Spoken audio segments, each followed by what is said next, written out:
Hello दोस्तों। हम सभी की जिंदगी में ऐसे लोग होते हैं जो हमें समझ नहीं आते।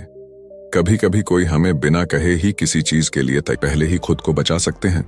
यह सब समझने के लिए हमें डार्क साइकोलॉजी को एनालाइज करना होगा।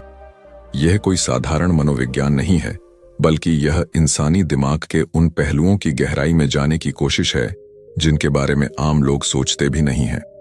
डार्क साइकोलॉजी यानी मनोविज्ञान का वह क्षेत्र जो पावर, कंट्रोल और इन्फ्लुएंस पर आधारित होता है।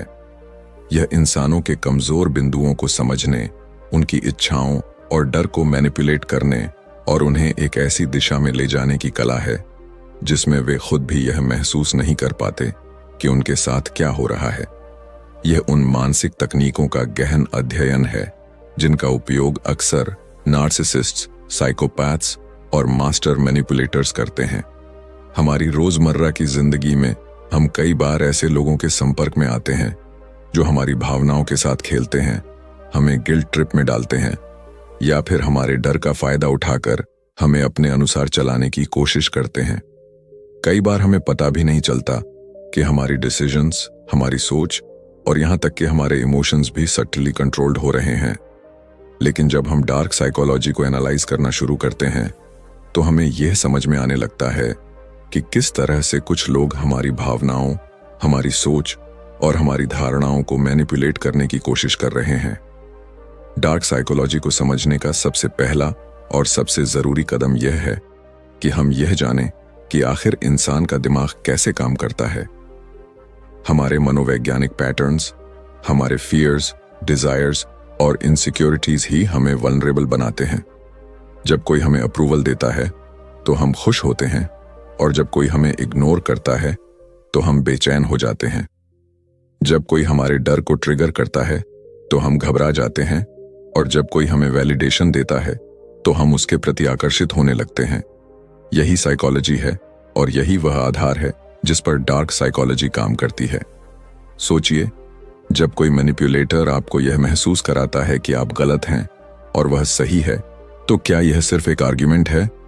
जब कोई आपको यह कहकर कंट्रोल करता है कि आप उसे डिसअपॉइंटेड नहीं करना चाहते, तो क्या यह सिर्फ एक इमोशनल रिक्वेस्ट है?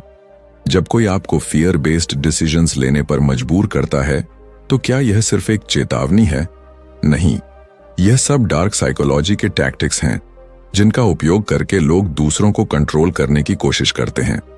डार्क साइकोलॉजी के कुछ सबसे खतरनाक वेपन्स होते हैं: manipulation, deception, gaslighting, guilt tripping और इमोशनल एक्सप्लॉयटेशन।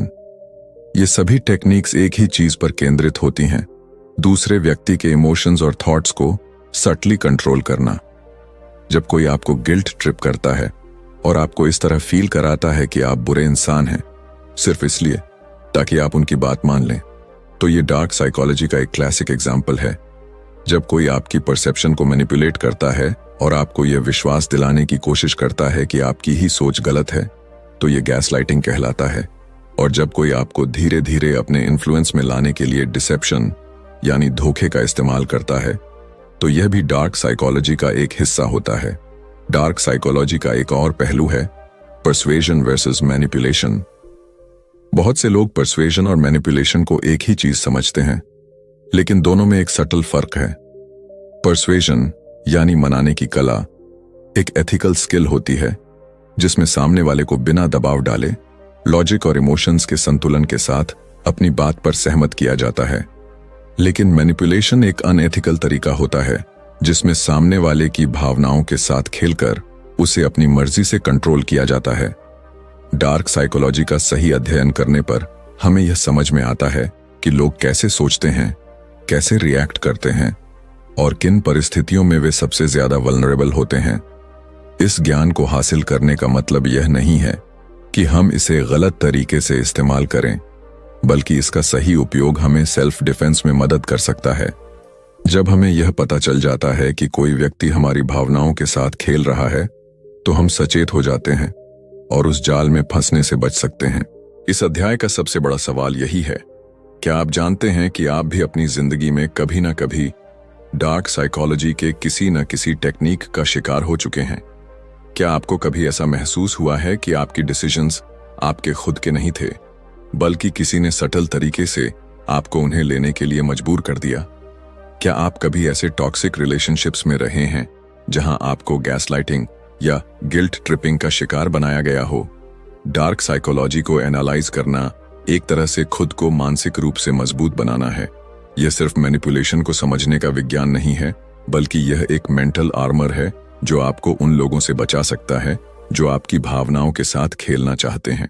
जब आप डार्क साइकोलॉजी के पैटर्न्स को पहचानना सीख जाते हैं तो आप किसी के भी साइकोलॉजिकल गेम्स में फंसने से बच सकते हैं।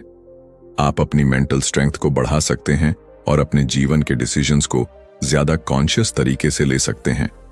अब यह आप पर निर्भर करता है, क्या आप दूसरों के हाथों में एक पपेट की तरह रहना चाहेंगे या आप अपने दिमाग की ताकत को पहचान कर खुद के लिए एक मजबूत मेंटल शील्ड तैयार करेंगे। Chapter 3, the art of manipulation. क्या आपने कभी सोचा है कि कुछ लोग इतनी आसानी से दूसरों को अपनी बात मनवाने में कैसे सफल हो जाते हैं? वे बिना किसी जोर जबरदस्ती के, बिना कोई जबरदस्त तर्क दिए, सिर्फ शब्दों और हाव भाव के जरिए सामने वाले की सोच और निर्णयों को अपने अनुसार मोड़ देते हैं। यह सब सिर्फ एक कला का नतीजा है, मैनिपुलेशन। मैनिपुलेशन सिर्फ एक मनोवैज्ञानिक तकनीक नहीं है, बल्कि यह एक खेल है जो इंसानों की भावनाओं, उनके डर, उनकी इच्छाओं और उनकी असुरक्षाओं पर खेला जाता है। एक कुशल मैनिपुलेटर वह होता है जो सामने वाले के सबकॉन्शियस माइंड तक पहुंचकर उसे ऐसा महसूस कराता है कि वह खुद ही उस निर्णय तक पहुंचा है, जबकि असल में हर कदम उसकी योजना के मुताबिक उठाया गया होता है। सोचिए, जब कोई आपसे कहता है, अगर तुम मुझसे प्यार करते हो तो तुम ये करोगे, तो यह प्यार की मांग है या एक चालाकी से घड़ी गई मानसिक चाल? जब कोई आपको गिल्ट महसूस कराता है कि आपने उनकी मदद नहीं की, भले ही आपके पास सही कारण थे, तो यह सिर्फ एक सीधा सा अनुरोध था या एक मनोवैज्ञानिक जाल? जब कोई अपने शब्दों के माध्यम से आपको यह विश्वास दिला देता है कि आपकी ही सोच गलत है और वे सही हैं, तो यह सिर्फ एक बहस थी या दिमाग से खेला गया एक सटल अटैक? मैनिपुलेशन की जड़ें हमारी भावनाओं में गहराई से ढसी होती हैं। इंसान एक भावनात्मक प्राणी है।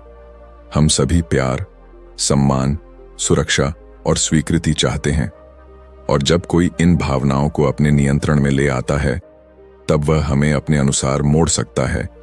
यह कला इतनी सूक्ष्म होती है कि अक्सर हमें एहसास ही नहीं होता कि हम मैनिपुलेटेड हो रहे हैं। हम सोचते हैं कि हम अपने डिसीजंस खुद ले रहे हैं, लेकिन असल में हर डिसीजन हमें एक खास दिशा में धकेलने के लिए केयरफुली प्लान्ड होता है। एक कुशल मैनिपुलेटर यह जानता है कि किस इंसान की सबसे बड़ी कमजोरी क्या है। कुछ लोगों को वैलिडेशन की जरूरत होती है, कुछ को डराया जा सकता है, कुछ को गिल्ट में डुबोकर कंट्रोल किया जा सकता है, और कुछ को ऐसी परिस्थितियों में फंसाकर मैनिपुलेटेड किया जा सकता है जहां उनके पास कोई और रास्ता ही न बचे। यह सब एक मानसिक खेल का हिस्सा है जहां कोई हार मानता नहीं दिखता, लेकिन असल में एक व्यक्ति हमेशा मानसिक रूप से हार चुका होता है। आपने शायद रिश्तों में, दोस्ती में, ऑफिस की पॉलिटिक्स में या अपने निजी जीवन में ऐसे कई उदाहरण देखे होंगे जहां लोग दूसरों की भावनाओं से खेलकर अपना काम निकलवा लेते हैं। क्या आपने कभी महसूस किया है कि किसी ने आपको कोई ऐसा काम करने के लिए राजी कर लिया जो आप करना नहीं चाहते थे? क्या आपको कभी गिल्ट ट्रिप में डालकर कोई ऐसा काम कराया गया जिससे आपको बाद में लगा कि आपने खुद के साथ अन्याय किया? क्या आपने कभी ऐसे लोगों के साथ डील किया है जो आपकी बातों को तोड़ मरोड़ कर पेश करते हैं ताकि आप हमेशा खुद को दोषी महसूस करें? मैनिपुलेशन के कई रूप होते हैं: gaslighting, silent treatment, guilt tripping, passive aggressiveness और सटल माइंड गेम्स। ये सभी तकनीकें इस एक ही उद्देश्य के लिए बनाई गई हैं, दूसरे व्यक्ति के विचारों और निर्णयों को कंट्रोल करना। जब कोई आपको यह महसूस कराता है कि आपकी खुद की सोच गलत है और आपको हर हाल में उनकी बात माननी चाहिए, तो यह गैसलाइटिंग कहलाता है। जब कोई आपको साइलेंट ट्रीटमेंट देता है ताकि आप उनकी मर्जी के अनुसार चीजें करें, तो यह भी मैनिपुलेशन का एक रूप है। जब कोई गिल्ट ट्रिपिंग करता है तो वह आपकी कॉन्शियंस को इस तरह हिट करता है कि आप खुद को बुरा महसूस करने लगें और उनकी बात मानने पर मजबूर हो जाएं। लेकिन क्या मैनिपुलेशन हमेशा बुरा होता है? इसका जवाब उतना आसान नहीं है जितना लगता है। कई बार मैनिपुलेशन एक आत्मरक्षा का साधन भी हो सकता है। जब कोई आपको फोर्सफुली प्रभावित करने की कोशिश कर रहा हो तो कभी कभी सटल मैनिपुलेशन ही वह तरीका